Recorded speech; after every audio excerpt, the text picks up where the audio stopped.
Hello, I'm Christophe Cabasse from Cabasse in France.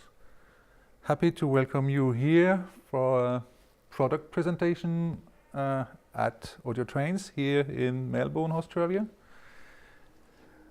Today I will give you basic tips about setting up of a 2.1 system, two satellites and a subwoofer. It can be other type of speakers from us. Cabasse has a lot of satellite system, all coaxials, but we also have standard things. The basic tips will fit for Cabasse and I guess for other type of speakers too. One of the basic things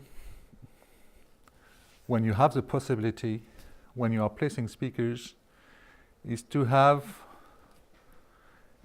all the speakers, the two satellites and the subwoofer, on the same circle, the center of the circle being the sweet spot. When you do so, centered here, because on this subwoofer, it's a down-firing subwoofer, so you have the center of the speaker here. You go there, you go here, where you have the tweeter, and you do the same over there. When you're doing this, you are in the same distance everywhere.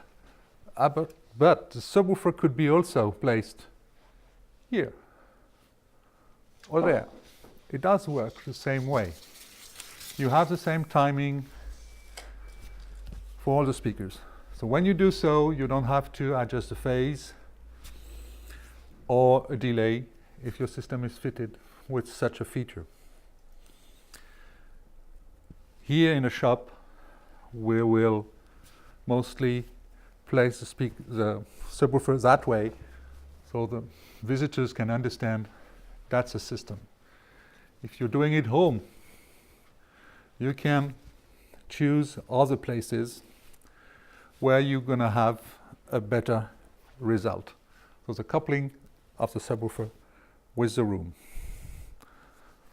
On the basic tips, avoid to have the woofer, the center of the woofer, within an equal distance of a rear wall and a side wall, not to get the same frequency being enhanced twice. That's one thing. The other thing is to avoid to have the subwoofer near a sounding panel or a vibrating panel that you have in your room, a door being typically a moving panel. So this is the first basics. When you have that, you can tune the crossover point, adjust the level, and normally you can get a fine result. Then you can go to compromise. When you don't have the possibility to do this, when you need the subwoofer to be further back, then you're going to have to use and to control the phase. The easy thing on most Cabasse subwoofers, for instance, or entry line, center in 21, center in 25, you have 0 and 180 degree phase control. It helps in some cases when you just can't place this. You go for both, you try for both and see and hear how the difference is in the area of the crossover point. For this speaker, they work down to 60 Hertz, so that will be 60 Hertz region. For the small IO2, that's going to be 120. We have a product in between Riga, that's going to be 80. And for the tiny two-way coaxial system, AL3, that's going to be around 150.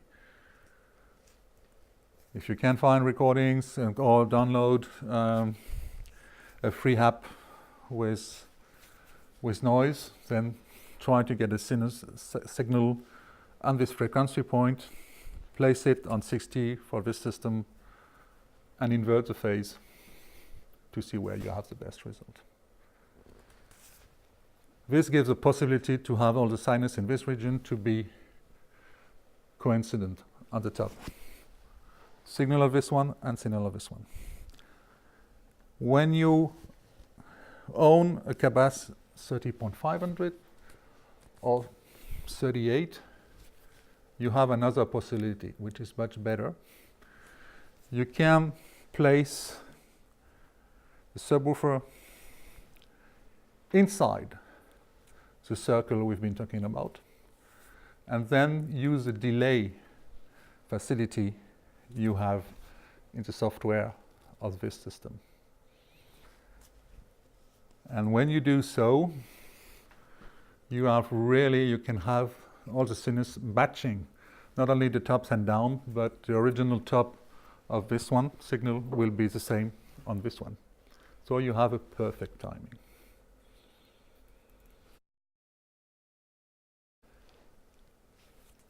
And the last tip, you have to believe in your ears. Listen to music you know, compare, and don't be afraid to get the level of the subwoofer down and up, because when you are doing such a thing, you're asking for more and more bass, because along this period your sensitivity will change a little bit. So the last advice for this would be, listen again on the morning to the system you've been set up the last night, and probably you will imagine, oh, I've been pushing the bass too hard. Lower it down and you'll be very happy for a long time for the result you got achieved.